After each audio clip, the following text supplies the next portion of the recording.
ప్రతిపాడు నియోజకవర్గంలో నల్లరాయి క్వారీలపై నిర్వహించిన ప్రజాభిప్రాయ సేకరణ ఉద్రిక్తతకు దారితీసింది. రౌతలపూడి మండలం ఎస్ పైడిపాల జల్దాం గ్రామాల్లో పర్యావరణ అనుమతుల కోసం పెద్దాపురం ఆర్డీఓ కృష్ణమూర్తి ఆధ్వర్యంలో ఈ సమావేశం జరిగింది. ఈ సందర్భంగా క్వారీలను గిరిజన రైతులు, స్థానిక ప్రజలు ఏకాగ్రీవంగా వ్యతిరేకించారు. ఇక వ్యవసాయమే తమ జీవనాధారమని, బ్లాస్టింగ్ల వల్ల ఇళ్లకు పగుళ్లు వచ్చి కాలుష్యంతో పంటలు దెబ్బతింటున్నాయని ఆవేదన వ్యక్తం చేశారు.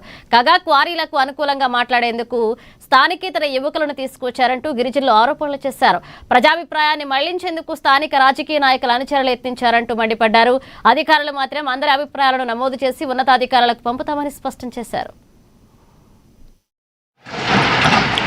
ఈ ఏరియాలోకి వచ్చి మరి మా గిరిజనుల్ని మాకెంత అన్యాయం చేస్తే ఎస్టీ వాళ్ళు గిరిజనులు అమాయకులు, వాళ్ళకి చదువులు లేవు, డబ్బులు లేవు, తెల్లారితే కూలి పనికి వెళ్ళే వాళ్ళకి వాళ్ళు 2 కేసులు కానీ పోలీస్ స్టేషన్లో పెట్టడం, మమ్మల్ని ఇబ్బంది పెట్టడం, చాలా హింసలు పెట్టారు. ఈ వాళ్ళకి 2 సంవత్సరాలు బట్టి కోర్టుల చుట్టూ, కలెక్టర్ చుట్టూ తిరిగాం కానీ మాకు ఏం న్యాయం జరగలేదు. తర్వాత ఇప్పుడు అబ్బాయి రెడ్డి గారు, రామారెడ్డి గారు వాళ్ళ తింగరోళ్ళు కాబట్టి వాళ్ళు పర్మిషన్ మీకు డబ్బులు ఇస్తానన్నారు కానీ క్వారీ వాళ్ళు ఇస్తారు, మీకు డబ్బులు ఇస్తారు కానీ నేనైతే రూపాయి ఇవ్వను. చాలా తెలివైన ఏ లారీ వెళ్ళినా ఎంత మైనింగ్ జరిగినా నేను ఎవరికి రూపాయి ఇవ్వను అని చెప్పాడు ఆయన.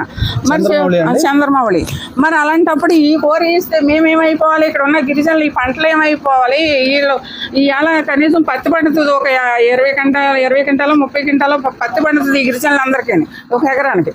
అలాంటిది వాళ్ళ చుట్టూరు పొలాలు ఉన్నాయి, అందరికీ 20 ఎకరాలు 30 ఎకరాల పొలాలు ఉన్నాయి. ఈ పొలాలు వరి పండుతుంది 30 బస్తాలు 40 బస్తాలు కాటాలు పండుతుంది ఎకరానికి. మరి వాళ్ళందరూ అన్యాయం అయిపోతారు. వీళ్ళము ఎవరో రాఘపట్నం నుంచి వచ్చి, గుమ్మరేగల నుంచి వచ్చి, ములబూడి నుంచి వచ్చి, ఎవరినెవరినో తీసుకొచ్చేసి, బల్లాంపురం నుంచి వచ్చి, జల్దం పంచాయతీ నుంచి ఎవరు రాలేదు. ఒక 5-6 వచ్చారు. వాళ్ళు కూడా మాట్లాడలేదు, ఇద్దరే మాట్లాడారు. ఉన్న వాళ్ళు ఎవరు మాట్లాడలేదు.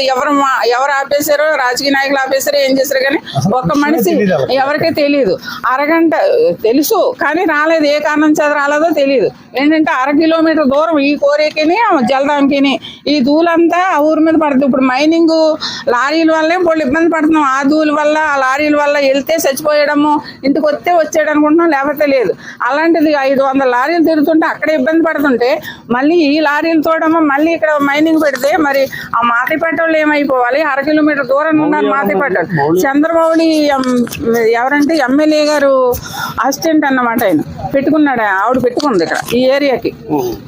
అయితే ఇప్పుడు ఇంత ఇబ్బంది పడుతున్నాం మేము. ఇప్పుడు గిరిజనులందరినీ ఇబ్బంది పెడుతున్నాడు. అంటే పోలీసులు పొద్దుమాట పోలీస్ స్టేషన్ లో పెట్టడం, వెళ్ళిపోయినాను. వాళ్ళు భయపడి ఇప్పుడు మళ్ళీ ఇక్కడ ఏమన్నా గొడవ అవుతామని ఎవరు రావట్లేదు అన్నమాట. ఆ విధంగా బాధితులు